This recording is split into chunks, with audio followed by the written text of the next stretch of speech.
இயேசுவில் என் அன்புமிக்க சகோதர சகோதரிகளே, இன்று திரு அவையானது திருக்குடும்ப திருவிழாவை கொண்டாடுகிறது. கிறிஸ்து பிறந்த நாளுக்கு பின்வரும் ஞாயிற்றுக்கிழமை திருக்குடும்ப திருவிழாவாக கொண்டாடப்படும். அதேபோல் இன்று நாம் அந்த திருவிழாவை கொண்டாடுகிறோம். இன்று 28ஆம் தேதி வழக்கமாக நாம் மாசற்ற பாலர்களின் திருவிழாவை கொண்டாடுகிறோம், feast of the holy innocents. ஆனால் இன்று ஞாயிற்றுக்கிழமை ஆனதால் அந்த மாசற்ற குழந்தைகளின் திருவிழாவை தள்ளி வைத்துவிட்டு இன்று திருக்குடும்பத்திற்கு முதன்மை கொடுக்கப்படுகிறது. திருக்குடும்ப திருவிழாவை நாம் கொண்டாடுகிறோம். அதோடு கூட இன்று 28ஆம் தேதி நம்முடைய 2025ஆம் ஜூபிலி ஆண்டு உலகில் உள்ள எல்லா மறை மாவட்டங்களிலும் நிறைவு பெறும் நாளாக இருக்கின்றது. வட்டிக்கானில், ரோமில், சென்ட் பீட்டர்ஸ் ஸ்கொயரில் ஜூபிலி ஆண்டு ஜனவரி 6ஆம் தேதி திருத்தந்தையுடைய திருப்பலியால் நிறைவு பெற இருக்கின்றது. ஆனால் அதற்கு முன்பு இன்றைய தினம் எல்லா மறை மாவட்டங்களிலும் இந்த ஜூபிலி ஆண்டானது நிறைவு திருப்பலி ஒப்பு கொடுக்கப்படும். நம்முடைய உயர்மறை மாவட்டத்திலும் இன்று மாலை 5:30 மணிக்கு இந்த நிறைவு திருப்பலி ஆடம்பரமாக கத்தீட்ரல் சர்ச்சில் கொண்டாடப்படும், பேராலயத்தில். திருக்குடும்ப திருவிழாவை நாம் கொண்டாடுகிறோம். இன்றைய வாசகங்களிலே முதல் வாசகம் சிராக்கின் ஞான நூலிலிருந்து எடுக்கப்பட்டுள்ளது. அங்கே ஒரு குடும்ப வாழ்க்கை எப்படி இருக்க வேண்டும் என்ற அறிவுரைகள் தெளிவாக நமக்கு கொடுக்கப்பட்டது. 2ஆம் வாசகத்திலே திருக்குடும்பம், குடும்ப வாழ்க்கையில் எந்தவித பண்புகளால் அது நிறைந்ததாக இருக்க வேண்டும் என்பதையும் நமக்கு எடுத்து சொல்லப்பட்டிருக்கின்றது. புனித பவுலடியார் என்ன சொல்கிறார்?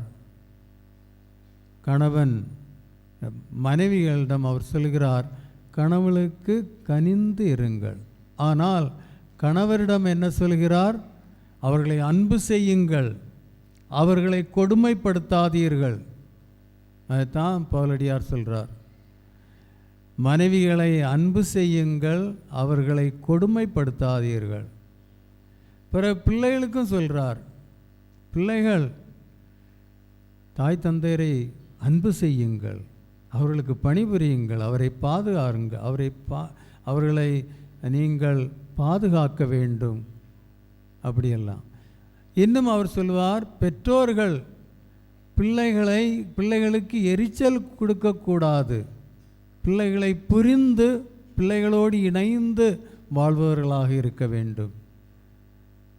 அன்பு இல்லை என்றால் இதெல்லாம் நடக்காது. அன்புதான் இதற்கு அடிப்படை. ஏனென்றால் ஒரு குடும்பம் அன்பினால் ஏற்படுத்தப்படுகிறது. அன்புதான் அந்த குடும்பத்தை ஏற்படுத்துவது. எனவே அன்பினால் தான் இந்த குடும்பங்கள் நடைபெறும். அதேபோல் இன்றைய நற்செய்தியிலே நாம் என்ன வாசிக்க கேட்டோம்?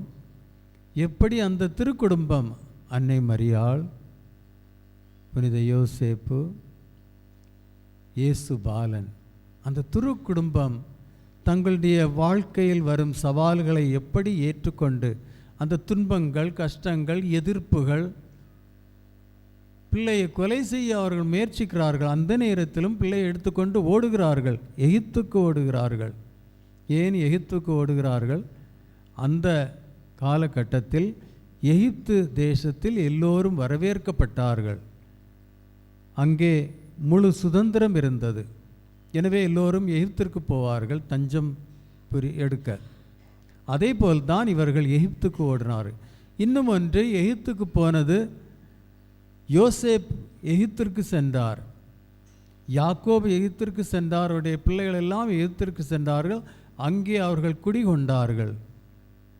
அதன் பிறகு அங்கிருந்து மோசே அவர்களை பார்வோவின் அடிமைத்தனத்திலிருந்து விடுவித்து வாக்குறுதி கொள்ள அந்த கானான் தேசத்திற்கு அவர்களை எடுத்து செல்கிறார். எனவே தான் நான் என் மகனை எகிப்திலிருந்து அழைத்தேன் என்ற வாக்குறுதிகள், என்ற இறைவாக்கினருடைய வாக்குறுதிகள் நிறைவேறுவதற்காக அவர்கள் எகிப்துக்கு செல்கிறார்கள். அங்கிருந்து தூதுவரின் ஏவுதலால் அங்கிருந்து திரும்ப வருகிறார்கள். ஆனால் அங்கே ஆர்கேலாவுஸ், ஹெரோத் ஆர்கேலாவுஸ் ராஜாவாக இருக்கிறான். அவன் கொடுமையானவன். எனவே பயந்து கலீலியாவுக்கு செல்கிறார்கள். அங்கே நாசரேத் ஊரில் வாழ்க்கை நடத்துகிறார்கள். எவ்வளோ சில நேரம் நாம் நினைப்போம், திருக்குடும்பம், புனித யோசேப்பு, புனித மரியா, பாலன் இயேசு, அவர்களுக்கு என்ன குறை? இயேசு இறைமகன், அன்னை மரியாள் மாசற்ற கன்னி, இறைவனால் தேர்ந்தெடுக்கப்பட்டவள். அதே போல் யோசேப்பும் இறைவனால் தேர்ந்தெடுக்கப்பட்டவர்கள். ஒரு பெரிய அழகான குடும்பம், அவர்களுக்கு என்ன குறை இருக்கும்? ஆனால் அவருடைய வாழ்க்கையை நாம் பார்க்கும்போது வேறு எந்த குடும்பத்திலும் இப்படிப்பட்ட துன்பம், இப்படிப்பட்ட சவால்கள், இப்படிப்பட்ட நிலைகள் இருக்காது. அந்த நிலைகள் அந்த குடும்பத்திற்கு இருந்தபோதும் அவர்கள் அந்த சவால்களை எல்லாம் ஏற்றுக்கொண்டு, துன்பங்களை எல்லாம் ஏற்றுக்கொண்டு ஒரு நல்ல அழகான குடும்ப வாழ்க்கை, நமக்கு எடுத்துக்காட்டான ஒரு குடும்ப வாழ்க்கை வாழ்ந்திருக்கின்றார்கள். ஏனென்றால் அங்கே அன்பு இருந்தது, அங்கே இறைவன் இருந்தார். அதுதான் ஒரு குடும்பத்திற்கு முக்கியம். அன்பார்ந்த சகோதர சகோதரிகளே, ஒரு குடும்பம் என்பது என்ன? ஒரு குடும்பம் இறை குடும்பத்தின் சாயலில் படைக்கப்பட்டது.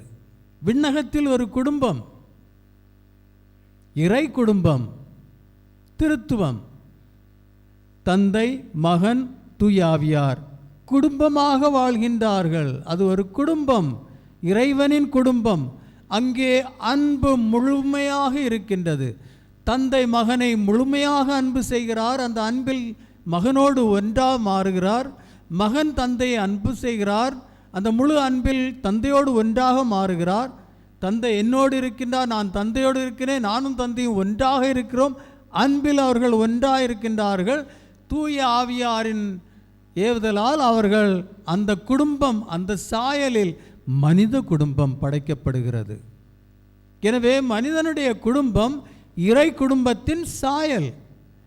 எனவே இந்த மனிதனுடைய குடும்பம் நல்ல முறையில் இருக்க வேண்டும் என்றால் இறை குடும்பத்தில், அந்த சாயலில் படைக்கப்பட்ட குடும்பம். எனவே இந்த இறை குடும்பத்தில் என்ன இருக்கின்றதோ அது மனித குடும்பத்தில் இருக்க வேண்டும். அதுதான் முழுமையான அன்பு. திருமணம் என்ற அருட்சாதனத்தின் போது இனி இவர்கள் இருவர் அல்ல, ஒருவர். அன்பில் அவர்கள் ஒருவராக மாறுகிறார்கள். அங்கே கணவன் மனைவியும், மனைவி கணவனையும் இயேசு திருச்சபையை எப்படி அன்பு செய்தாரோ அப்படிப்பட்ட அன்பில் அவர்கள் வாழ வேண்டும். அதுதான் திருமணம் என்ற அருட்சாதன வழியாக குடும்பங்கள் அமைக்கப்படுகின்றன. ஆனால் இன்றைய சூழ்நிலையை பார்க்கும்போது அப்படி இருக்கின்றதா? நம்முடைய உயர்மறை மாவட்டத்தில் ட்ரிபியூனல் இருக்கிறது. ஒரு ஜட்ஜ் மீன்ஸ் அங்கே ஒரு ஜட்ஜ், குடும்பம் திருமணத்தில் ஏதாவது கோளாறுகள் இருந்தால், பிரிகிறார்கள், அப்படியெல்லாம் இருந்தால் அங்கே தான் அந்த கேஸை கொண்டு பதிவு செய்யணும். ஆனால் இந்த காலகட்டத்தில் எவ்வளவோ இந்த எண்ணிக்கைகள் எவ்வளவோ அதிகரித்து கொண்டிருக்கின்றன. கணவன் மனைவி செப்பரேட் பண்ண வேண்டும் என்று குடும்ப வாழ்க்கை அவர்களுக்கு மிகவும் கடினமாக மாறுகிறது. ஏனென்றால் எல்லோரும் தனிநபர்களாக இருக்கின்றார்கள். Individualist, selfish. Man has become selfish. தனக்காக வாழ்வனாக மாறிவிட்டான். அப்படி வாழும்போது அங்கே அன்பு இராது, அங்கே குடும்ப வாழ்க்கை இருக்க முடியாது. அதுதான் நாம் பார்க்கிறோம். இன்றைய சமுதாயத்தில் குடும்பம் என்ன நிலையில் இருக்கிறது? திருமணம் என்ற அருட்சாதனத்திற்கு ஒரு மதிப்பு இல்லை. திருமணம் அருட்சாதனம் என்ன இது என்று கூட தெரியாமல் திருமணம் செய்பவர்கள் எத்தனையோ பேர். ஏதோ திருமணத்திற்கு முன்னால் தயாரிப்புகள் நடக்கின்றன, ஆனாலும் 3 நாட்கள் தயாரிப்புகள் நடக்கின்றது. அது இல்லாவிட்டால் திருமணம் மந்திரிக்க மாட்டோம். அப்படியெல்லாம் இருக்குது. இருந்தாலும் எவ்வளோ சொன்னாலும், என்னுடைய அப்பா அம்மா எல்லாம் திருமணம் செய்யறதுக்கு முன்னாலும் அவங்க இந்த கிளாஸுக்கு எல்லாம் போயிட்டு இல்லை. அந்த சமயத்தில் மேரேஜ் ப்ரிப்பரேஷன் கோர்ஸ் எல்லாம் இல்லை. ஆனால் அவங்க என்ன அழகான குடும்பம் நடத்தினாங்க. ஏன்? அன்பு இருந்தது, ஒருவருக்கொருவர் அன்பு இருந்தது, தன்னலம் அங்கே இல்லாமல் இருந்தது. ஆனால் இன்று எவ்வளவுதான் சொல்லி கொடுத்தாலும், எவ்வளவுதான் மேரேஜ் ப்ரிப்பரேஷன்ஸ் கோர்ஸ் நடத்தினாலும், திருமணத்துக்கு 1 மாதத்துக்கு பிறகு என்ன சொல்கிறோம்? எனக்கு பிடிக்கல. என்ன பிடிக்கல? தன்னலம் உள்ளவன், செல்ஃபிஷ் ஃபெல்லோ, அதுதான் பிடிக்காது. செல்ஃப்லெஸ்ஸாக இருக்கவங்களுக்கு எல்லாம் பிடிக்கும். இதுதான் ரொம்ப முக்கியம். அதனால தான் இயேசு என்ன சொல்லுவார்? என்னை பின்பற்ற விரும்புவன் தன்னை மறுத்து தன் சிலுவையை சுமந்து கொண்டு என்னை பின்பற்றட்டும். அது ரொம்ப முக்கியம். அது துறவற வாழ்க்கை வாழும் எங்களுக்கும் மட்டுமல்ல, ஒரு குடும்ப வாழ்க்கை வாழும் அவர்களுக்கும் இது மிக தேவை. இன்றைய குடும்ப வாழ்க்கை, திருமணம் எல்லாம் பற்றி மக்கள் என்ன நினைக்கிறார்கள்? இன்றைய திருமணம் ஒரு ஃபேஷன் ஆகிவிட்டது. நிறைய பேர் திருமணம் வேண்டான்னு இருக்கிறாங்க. திருமணத்தினுடைய மேன்மை அறியாமல் இருக்கிறார்கள். இன்று நிறைய என்ன நடக்கிறது? Same sex marriage is becoming very prevalent. 2 ஆண்கள் கணவன் மனைவி போல் வாழத் தொடங்கிவிட்டார்கள். 2 பெண்கள் கணவன் மனைவி போல் வாழத் தொடங்கிவிட்டார்கள். இது ஒரு குடும்பமா? கடவுள் தன் சாயலில் மனிதனை ஆணும் பெண்ணுமாக படைத்தார். அது கடவுளின் விருப்பம். இன்று மனிதன் அந்த விருப்பத்திற்கு எதிராக போகின்றான், இயற்கைக்கு எதிராக போகின்றான். என்று நாம் இயற்கையை எடுத்து பாருங்கள், கிரியேஷன், இயற்கையை எடுத்து பாருங்கள். ஆடு மாடுகள், மிருகங்கள், அவர்கள் என்ன அழகாக அந்த இயற்கையை பின்பற்றுகிறார்கள். ஆனால் மனிதன் இன்று தன்னலமுள்ளவனாக மாறி இயற்கையை வெறுத்து 2 ஆண்கள் கணவன் மனைவி, 2 பெண்கள் கணவன் மனைவி, அது எப்படி நடக்கும்? பிறகு சிங்கிள்ஸ், நான் சிங்கிளாக இருக்க விரும்புகிறேன், ஆனால் எனக்கு பிள்ளை வேணும். உடனே சுரோகேட்ரி அது நடக்குது. இதெல்லாம் என்ன? கடவுளுடைய இயற்கைக்கு எதிராக போகின்ற மக்கள் ஒருபோதும் உருப்பட மாட்டார்கள். அதுதான் இந்த சமுதாயத்தில் நாம் பார்க்கின்ற மக்கள் எவ்வளவோ கஷ்டப்படுகிறார்கள். அதெல்லாம் இந்த இயற்கையை நாம் மதிக்காமல் இருப்பதால், இறைவனின் சித்தத்தை மதிக்காமல் அதை நிறைவேற்றாமல் இருப்பதால் தான் இந்த நிலைகள் நம்முடைய சமுதாயத்தில் நடக்கின்றன. அன்பார்ந்த சகோதர சகோதரிகளே, இன்று ஒரு ஆண் எனக்கு குழந்தை வேணும், ஆனால் நான் மேரேஜ் பண்ண தயாராக இல்லை. அப்போ அவன் என்ன செய்கிறான்? they make a contract with the lady who is willing. அவள் அவனுக்கு மனைவியாக இல்லை, அவனோடு இருந்து அவனுக்கு ஒரு குழந்தை பெற்று அவனுக்கு குழந்தையை கொடுத்துட்டு அவன் கொஞ்சம் பணம் கொடுப்பான், அந்த பணத்தை எடுத்துகிட்டு அவள் போயிடுவா. அவளுடைய வாழ்க்கை வேறு. பணத்துக்காக அவனோடு இருந்து குழந்தையை பெற்று அவனுக்கு குழந்தையை கொடுத்துட்டு அவனுக்கு ஒரு குழந்தை வேணும், அவ்வளவுதான், அவள் போயிட்டா. இது ஒரு குடும்பமா? இது சமுதாயமா? அப்படிப்பட்ட நிலைகளில் இது 2 ஆண்கள் கணவன் மனைவியாக இருக்கிற அவர்களும் பிள்ளையை தத்தெடுக்கிறார்கள். அந்த பிள்ளைக்கு நிலை என்ன பாருங்கள், கொஞ்சம் சிந்தித்து பாருங்கள். தகப்பனுடைய அன்பு அந்த பிள்ளைக்கு கிடைக்கிறதா, அல்லது தாயினுடைய அன்பு அந்த பிள்ளைக்கு கிடைக்கிறதா? இப்படிப்பட்டவர்கள் சமுதாயத்தின் எதிர்கால அங்கத்தினர்களாக இருக்கிறார். அப்போ அந்த சமுதாயம் எப்படி இருக்கும்? கொஞ்சம் யோசித்து பாருங்கள். எனவே இந்த குடும்ப வாழ்க்கை ரொம்ப முக்கியமானது சமுதாயத்திற்கு, திருச்சபைக்கு. அதேபோல் திருமணம் என்ற அருட்சாதனம் மிகவும் முக்கியமானது. இதை நாம் உணர்ந்து செயல்பட வேண்டும். ஒரு குடும்பம் ஒரு கோவிலாக இருக்கிறது. அன்பார்ந்த சகோதர சகோதரிகளே, குடும்பம் ஒரு கோயிலாக இருக்கிறது. திருமணம் இது ஒரு மிகவும் பெரிய அருட்சாதனம். திருமணம் என்ற அருட்சாதனத்தால் ஒருவன் தன்னை முழுமையாக இன்னொருவருக்கு அர்ப்பணிக்கிறான். மனிதன் தன்னுடைய கணவன் தன்னுடைய மனைவிக்கு அர்ப்பணிக்கிறான், மனைவி தன்னை முழுமையாக கணவனுக்கு அர்ப்பணிக்கிறார். இது ஒரு அர்ப்பண வாழ்வு. எப்படி கடவுள் நம் இயேசுவின் பிறப்பு விழாவை கொண்டாடினோம், கடவுள் தன்னை முழுமையாக மனுக்குலத்திற்கு அர்ப்பணிக்கிறார்.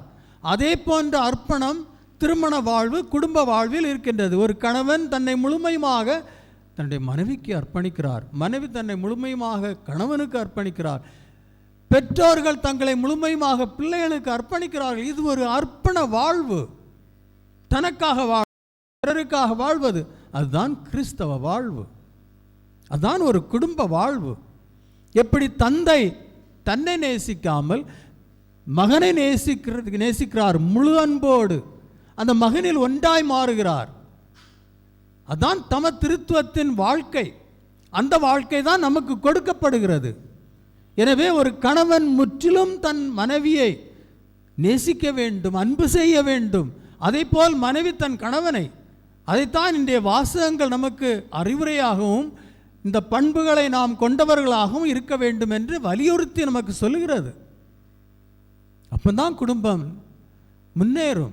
அந்த குடும்பத்தில் எவ்வளவோ தியாகங்கள், அதை பார்த்துருக்கிறீர்களா? இன்றைய பிள்ளைகளை நாம் சொல்ல நினைக்கிறேன். பிள்ளைகள் வளர்ந்து இந்த பிள்ளைகள் பெற்றோரை மதிக்காமல் இருக்கிறார்கள். அந்த பிள்ளைகளுக்கு தெரியுமா அந்த பெற்றோர்கள் எவ்வளவோ தியாகம் செய்து கஷ்டப்பட்டு உங்களை பெற்றெடுக்கிறார்கள், உங்களை பேணி வளர்க்கிறார்கள்? அதை உங்களுக்கு தெரியுமா?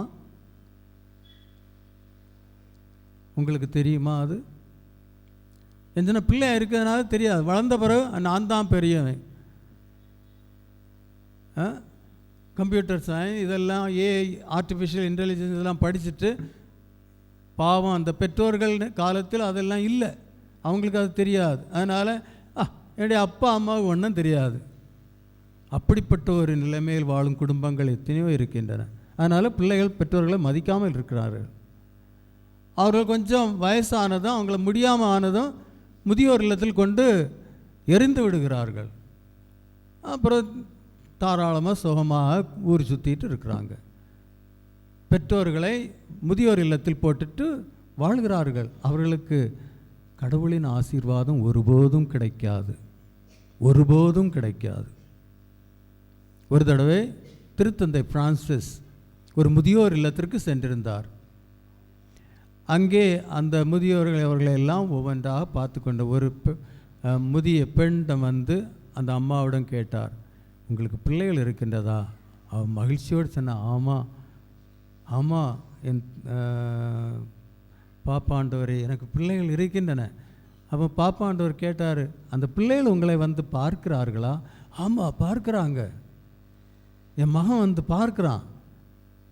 அவர் அந்த சந்தித்த மாதம் ஆகஸ்ட் மாதம். அப்போ அந்த போப்பானவர் கேட்குறாரு, போப் பிரான்சிஸ், கடைசி தடவை அந்த மகன் எப்போது உங்களை வந்து சந்தித்தான்? அப்போது அந்த பெண்மணி சொல்கிறார், செப்டம்பர் மாதம். ஆகஸ்ட் மாதத்தில் நடக்குது, செப்டம்பர் மாதம். அப்படின்னா போன வருஷம் செப்டம்பர் மாதம், ஒரு வருஷம் ஆகிறது. அதை கேட்டதும் அந்த அம்மா சொல்கிறா, என் மகன் வந்து பார்க்குறான். எப்போ? ஒரு வருஷம் ஆச்சு. அதை கேட்டதும் திருத்தந்தை பிரான்சிஸ் என்ன சொன்னார் தெரியுமா? ப்ரூத்தோ பெக்காத்தோ, இந்த வேர்ட்ஸ் தான் அவர் யூஸ் பண்ணது. ப்ரூத்தோ பெக்காத்தோ அப்படின்னா இட் இஸ் அ க்ரூவல் சின், இது கொடுமையான பாவம், கொடுமையான பாவம் என்று சொன்னார். அப்படிப்பட்ட நிலைகளில் இன்றைய குடும்பங்கள் இருக்கின்றன. அந்த குடும்பத்தில் ஆசீர்வாதம் இருக்கவே இருக்காது. பெற்றோர்களை புறக்கணித்து முதியோர் இல்லத்தில் போட்டுவிட்டு சொகுசாக நடந்து கொண்டிருக்கும் குடும்பங்களில் ஒருபோதும் இறைவனின் ஆசீர் இருக்காது. பாருங்க, நீங்க யோசித்து பாருங்க, இருக்கவே இருக்காது. செல்வம் எல்லாம் இருக்கலாம் உங்களுக்கு, ஆனால் மன அமைதி இருக்காது. திருப்தி இருக்காது. நாயை போல ஓடிட்டு இருப்பீங்க மன அமைதி இல்லாமல். ஏனென்றால் பெற்றோர்களை அப்படி செய்கிறீங்க. பாருங்க, கொஞ்சம் சிந்தித்து பாருங்க. இன்றைக்கு திருக்குடும்ப திருவிழா, பிள்ளைகள் பெரியவங்க இருக்கவங்களுக்கும் அவங்க அப்பா அம்மா இருப்பாங்க. நீங்களும் சிந்தித்து பாருங்க. ஒரு தாய் கருவுறுகிறாள், 9 மாதங்கள் அந்த பிள்ளையை தன் வயிற்றில் வைத்து பாதுகாக்கிறாள். அந்த 9 மாதம் அந்த தாய் எவ்வளோ கஷ்டப்படுகிறாள். பெண்களுக்கு தெரியும், உங்களுக்கும் தெரியும், நான் சொல்ல வேண்டிய தேவையில்லை. சில நேரங்கள் அந்த பெண் கருவுற்று இருக்கும்போது சாப்பிட முடியாது, வாந்தி எடுத்துகிட்டே இருக்கிறா. இப்போ வாந்தி எடுத்துகிட்டே இருக்கிறா, சாப்பிட முடியாது. அப்படிப்பட்ட தியாகம், அப்படிப்பட்ட இதெல்லாம் அவங்க கடந்து செல்கிறார்கள் அந்த பிள்ளைக்காக. எவ்வளவோ கஷ்டப்படுறாங்க. எல்லா இடமும் போக முடியாது. சில நிபந்தனைகள் அவங்க ஈடுபட்டு இருக்கணும். அப்படிப்பட்ட ஒரு வாழ்க்கை 9 மாதம் எவ்வளோ கஷ்டப்படுகிறாங்க. அதை கஷ்டம் என்று அவர்கள் நினைக்கவே இல்லை. அந்த பிள்ளையை எவ்வளோ அழகாக பாதுகாக்கிறாங்க. எல்லாம் சாப்பிட முடியாது, இதை சாப்பிட்டா அந்த பிள்ளைக்கு ஆபத்தாயிரும், அதனால் அதையெல்லாம் நிறுத்துகிறாங்க. எவ்வளோ தியாகம் செய்கிறாங்க. எல்லா இடமும் போக முடியாது, இந்த பிள்ளைக்கு ஏதாவது கோளாறு ஆயிரும், அங்கே போக மாட்டாங்க. எவ்வளோ தியாகம். அதை நீங்கள் நம்ம நினைக்கிறோமா? அது பிறகு பிள்ளை பெறும்போது அதன் பிறகு அவருடைய உடல்களில் எவ்வளோ மாற்றங்கள், எவ்வளோ கஷ்டப்படுறாங்க. மனவேதனை, உடல் வேதனை எல்லாம் அவங்க கஷ்டப்படுறாங்க ஒரு தாய். அதே போல் ஒரு உண்மையான தந்தையும் அந்த மனைவி கஷ்டப்படும் போது அந்த தந்தைக்கும் அந்த கஷ்டங்கள் இருக்கின்றன ஒரு உண்மையான குடும்பத்தில். அப்படி அவர்கள் அந்த குழந்தையை பெற்று வளர்க்கிறார்கள். அந்த பிள்ளை வளரும்போது எப்படி ரா பகலாக அந்த பிள்ளையோடு இருந்து, அது எப்போது நினச்சிங்களா? சில பிள்ளைகள் பகல் பூரா தூங்கும், நைட்டு தூங்காது. அந்த அம்மா நைட்டு பூரா அந்த பிள்ளையை பார்த்துட்டு இருக்கணும். 1 நாள் 2 நாள் இல்லை, நடந்துகிட்டே இருக்கும். அப்படி அந்த பிள்ளைகளை வளர்க்குறாங்க. அதுதான் தாய்மார்கள். ஆனால் அந்த பிள்ளைகள் வளர்ந்த பிறகு ஒரு சின்ன வேலை என்ன கிடச்சிட்டுன்னா தீர்ந்து அவங்க இறக்க வந்துட்டு பறந்து போகிறாங்க. எங்கேருந்து வந்தோம், எப்படி வந்தோம், எந்த இதெல்லாம் ஃபேஸ் பண்ணோம், அதெல்லாம் ஒன்றும் தெரியாது. இது ரொம்ப பரிதாபமான நிலை. பிள்ளைகள் இதை புரியாமல் இருப்பது. எவ்வளோ கஷ்டப்பட்டு அவங்க உங்களை வளர்க்குறாங்க. எனக்கு தெரியும். அது மட்டுமல்ல, நீ அந்த வயிற்றிலிருந்து வருகிறாய், அந்த உடம்பிலிருந்து வருகிறாய், அதை நீ எப்போதாவது அறிந்தாயா? என்னுடைய அம்மா இறந்த பிறகு எனக்கு தகவல் வந்தது. மீரட்லேருந்து நான் அவங்களுடைய அடக்க சடங்கத்திற்கு வீட்டுக்கு போகிறேன். அப்போ அம்மாவுடைய உடல் தயார் செய்து பெட்டியில் வைத்து அங்கே வைக்கப்பட்டிருக்கிறது. நான் அங்கே போனதும் எல்லாரும் சேர்ந்து அழத் தொடங்கிட்டாங்க. நான் அழவே இல்லை. ஆனால் நான் அங்கே போய் அந்த பெட்டியை பார்த்துட்ருக்குறேன். எங்கள் அம்மா படுத்துட்ருக்குறாங்க. அந்த முந்தின நாள் நான் அவங்கள்ட்ட ஃபோனில் பேசினேன். அப்போ தம்பி சொன்னால் அம்மாவுடைய உடல்நிலை சரியில்லை, பேசு. அப்போ சரி கொடு, ஃபோனை கொடு, பேசு. அப்போ அம்மா கேட்குறேன், மகனே எப்படி இருக்கிறாய்? நான் நல்லா தான் இருக்கிறேன். அவன் சொல்கிறான் நீ நல்லா இல்லைன்னுவோ. நீ எப்படி இருக்கிற? நான் நல்லா தான் இருக்கிறேன். நீ நல்லா இருக்கிறியா? கடைசி நேரமும் அந்த தாயினுடைய சிந்தனை, என் பிள்ளை நல்லா இருக்கணும். அதுதான் ஒரு தாய். அப்புறம் நான் அந்த அம்மாவுடைய உடல் வைக்கப்பட்டிருக்கிறேன். அங்கே வந்து அந்த உடலையே பார்த்துட்ருக்கிறேன். என்னுடைய அனுபவம், அந்த உடலை பார்த்து நான் அனுபவித்தது, இந்த உடலிலிருந்து நான் வந்தேன், ஆனால் இப்போ இந்த உடல் இல்லாமல் போகிறது. என்னுடைய வேர், என்னுடைய இந்த உடல்லேருந்து தான் நான் வெளியில் வந்தேன். ஆனால் இன்று இந்த உடல் இல்லாமல் போகிறது. அந்த லாஸ், அந்த face is gone. I have become faceless. அதை நான் உணர்ந்தேன். அதுதான் நம்முடைய பெற்றோர்கள். அதை நாம் உணர்கின்றோமா? இன்று பிள்ளைகள் அதை உணர்கிறார்களா? பெற்றோர்களுடைய தியாகம், எவ்வளவு துன்பங்களை அவர்கள் ஏற்றுக்கொண்டு உங்களை வளர்க்கிறார்கள். ஆனால் இன்று பெற்றோர்கள் மேல் என்ன வைக்கிறாங்க? இதைவிட துரோகம் வேறு ஒன்றுமில்லை. திருத்தந்தை பிரான்சிஸ் சொன்னது போல, ப்ரூட்டோ பெக்காத்தோ, கொடுமையான பாவம். இதற்கு மன்னிப்பு இருக்காது. அதனால் திரு குடும்பத்தை பற்றி நாம் நினைக்க வேண்டும். இன்றைய காலகட்டத்தில் திருமணம் என்ற அருட்சாதனத்தை புரிய வேண்டும். இது ஒரு தியாக வாழ்க்கை. தன்னை முழுமையுமாக இன்னொருவருக்கு அர்ப்பணித்து அவருக்காக வாழும் வாழ்க்கை, சுகத்திற்காக அல்ல. அன்பார்ந்த சகோதரர்களே, ஃபேமிலி லைஃப், குடும்ப வாழ்க்கை, அதை நீங்கள் அறிந்திருக்கிறீர்களா? இது ஒரு கோவில் என்று சொல்கிறீர்கள். குடும்பம் ஒரு கோவில் என்று. உண்மையிலே அதற்கு ஒரு கோவில், இதைவிட பரிசுத்தமான கோவில் குடும்பம். நான் எப்போதும் திருமணம் ஆனவங்கிட்ட வந்தால் அவங்கள்ட்ட நான் சொல்கிறது, ஒரு குருவானவருக்கு பலிப்பீடம் இதுதான் என்னுடைய பலிப்பீடம். நான் குருவானவராக இருக்கிறேன். நான் இந்த பலிப்பீடத்தில் திருப்பலி ஒப்புக் கொடுக்கிறேன். அங்கே நான் இயேசுவோடு ஒன்றாய் மாறுகிறேன். அங்கே நான் குருவானவராக இல்லை, இயேசு என்னில் ஒன்றாயிருக்கிறார். அவர்தான் அந்த பலியை செலுத்துகிறார். இது என்னுடைய பலிப்பீடம். இங்கே என்னுடைய உடல், இரத்தம் எல்லாம் அங்கே சமர்ப்பிக்கப்படுகிறது. இது என்னுடைய வாழ்க்கையின் பலிப்பீடம். இதிலிருந்து எனக்கு வாழ்க்கை கிடைக்கிறது. அதான் என்னுடைய வாழ்க்கையின் பீடம். உங்கள் ஒரு குடும்ப வாழ்க்கை வாழ்பவர்களுடைய பீடம் எங்கே? உங்களுடைய பெட்ரூம், அது உங்களுடைய பீடமாக அமைய வேண்டும். அன்பார்ந்த சகோதர சகோதரிகளே, உங்களுடைய பெட்ரூம், ஹஸ்பண்ட் அண்ட் ஒய்ஃப், கணவன் அண்ட் மனைவி, அந்த பெட்டில் வந்து தங்களை ஒருவருக்கொருவர் அர்ப்பணிக்கிறீர்கள். அதனால்தான் தோபித் புஸ்தகத்தில் 8ஆம் அதிகாரத்தில் நாம் வாசிக்கிறோம். தோபியா அண்டு சாரா 2 பேருக்கும் திருமணம் நடந்து விட்டது. அவர்கள் ஃபர்ஸ்ட் நைட் தங்களுடைய ரூமுக்கு போகிறாங்க. அங்கே போன பிறகு தோபியா என்ன சொல்கிறார்? சகோதரி எலும்பு. 2 பேரும் பெட்டில் உட்கார்ந்துருக்குறாங்க. உட்கார்ந்துட்டு அவர் சொல்கிறார், ஜெபம் செய்வோம். ஒரு அழகான ஜெபம் அந்த 8ஆம் அதிகாரத்தில் இருக்கிறது. கணவன் மனைவியும் செய்ய வேண்டிய ஒரு ஜெபம். அங்கே என்ன சொல்கிறார்? நாம் இருவரும், இறைவன் நம்மோடு இருக்கின்றார்.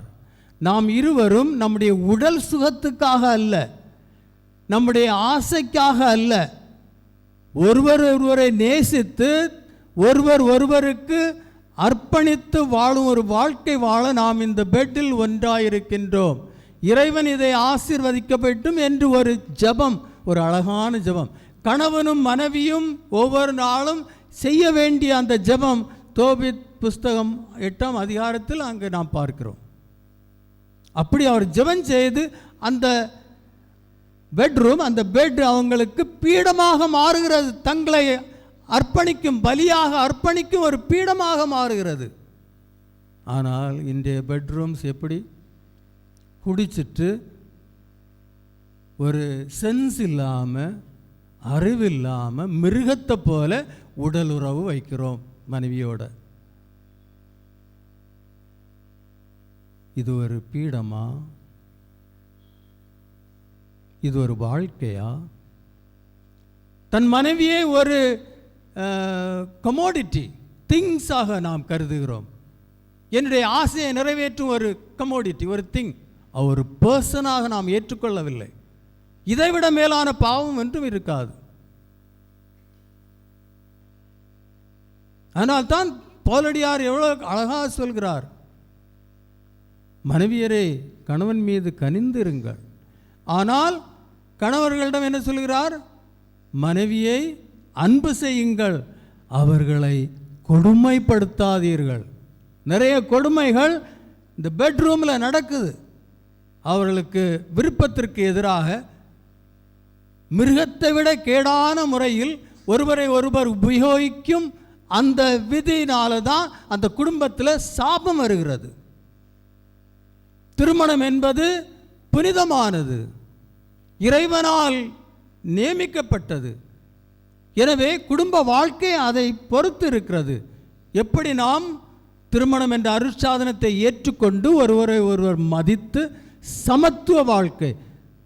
பெண் ஒரு இரண்டாம் தர ஆள் அல்ல. கடவுள் தன் சாயலால் ஆணும் பெண்ணை தன் சாயலில் சமமாக படைத்தார். சமமாக படைத்தார். அந்த சமத்துவம் அவர்களுக்கு இருக்க வேண்டும். அப்பந்தான் குடும்பம் நல்ல முறையில். ஒரு காளை வண்டியை எடுத்து பாருங்க. நான் வண்டின்னு சொன்னால் எல்லாரும் இப்போ நினைப்பாங்க கார் இதெல்லாம். ஒரு காளை வண்டியை எடுத்து பாருங்க. அந்த காளை வண்டி 2 காளையும் சமமாக இருக்கும். அப்பந்தான் அது ஓடும். ஒரு காளை ரொம்ப மோசமாகட்டும், இன்னொரு காளை அப்படின்னா அங்கேயே சுற்றிட்டு இருக்கும். அதே போல் காளை கணவன் மனைவியும் காளை வண்டியின் 2 சக்கரங்கள். ஒரு சக்கரம் பெருசு, இன்னொரு சக்கரம் பெருசுன்னா அது நேரே போகாது, அங்கே தான் சுற்றிட்டு இருக்கும். 2 சக்கரமும் சரி சமமாக இருக்க வேண்டும். அப்போதான் அது ஓடி போகும். குடும்ப வாழ்க்கையில் எந்த குடும்பத்தில் மனைவிக்கு மதிப்பு இல்லையோ, எந்த பங்குகளில் பெண்களுக்கு மதிப்பில்லையோ, எந்த மாவட்டங்களில் மறை மாவட்டங்களில் பெண்களுக்கு மதிப்பில்லையோ, அந்த மறை மாவட்டம், அந்த பங்கு, அந்த குடும்பம் வளராது. இன்று திருக்குடும்பத்தின் திருவிழாவை கொண்டாடுகிறோம். ஒவ்வொருவரும், நீங்கள் எல்லோரும் குடும்பத்திலேருந்து வந்திருக்கிறீங்க. கணவன், மனைவி, பிள்ளைகள், பெற்றோர்கள். இதை பற்றி தியானியுங்கள், சிந்தியுங்கள். குடும்பத்தில் கொஞ்சம் மாற்றத்தை கொண்டு வாருங்கள். குடும்ப ஜெபமாலையை கொண்டு வாருங்கள். இறை வார்த்தையை குடும்பத்தில் கொண்டு வாருங்கள். ஒவ்வொரு நாளும் கொஞ்ச நேரம் சேர்ந்திருந்து மனைவி, கணவன், பிள்ளைகளோடு குடும்ப ஜெபமாலை செய்யுங்க. தோபித், சாரா எப்படி ஒன்றாயிருந்து அந்த இறைவனை தன்னோடு அணைத்து ஒன்றாய் அங்கே இறைவனோடு மாறுகிறார்கள். அதுதான் திருக்குடும்பத்துக்கு தேவையானது. அப்படி நாம் வாழும்போது நம்முடைய குடும்பங்கள் திருக்குடும்பமாக மாறும், திருக்குடும்பமாக மாறும். இதுதான் இன்றைக்கு இறைவன் நம்மிடம் வேண்டுவது. எனவே இன்று இந்த திருப்பலியின் போது உங்கள் குடும்பங்களை இந்த பீடத்தில் ஒப்புக்கொடுங்கள். இறைவனிடம் ஆசீர்வாதம் கேளுங்கள். குடும்பத்தில் ஒவ்வொருவருக்காகவும் ஜெபியுங்கள். குடும்பத்தில் ஏதாவது பிரச்சனைகள் இருந்தால் அதை கேட்டு, அதுவும் என்ன பண்புகள் என்ன சொல்கிறார்கள்? மன்னியுங்கள், ஒருவரை ஒருவர் மன்னியுங்கள், ஒருவரை ஒருவர் பொறுத்து போங்க. பொறுமை, பொறுமை, மன்னிப்பு தேவை. சாப்பாடு சமைச்சிட்டா ஒரு நாள் கொஞ்சம் உப்பு கூட இருந்துட்டு ஏன் பொறுக்க முடியாதா? சின்ன சின்ன இதில் நாம் எவ்வளோ பெரிய இதாக அந்த பெரிய அந்த குடும்ப கடமைகளை நாம் வெறுக்கிறோம். எனவே அன்பார்ந்த சகோதர சகோதரிகளே, இன்று திருக்குடும்ப திருவிழா நம்முடைய குடும்பங்களை திருக்குடும்பமாக மாற்ற இன்று இறைவனை வேண்டுவோம். இந்த திருப்பலியிலே நாம் உலகில் உள்ள எல்லா குடும்பங்களுக்காகவும், முக்கியமாக நம்முடைய பங்கில் உள்ள எல்லா குடும்பங்களுக்காகவும் இறைவனை இந்த திருப்பலியிலே நாம் வேண்டுவோம்.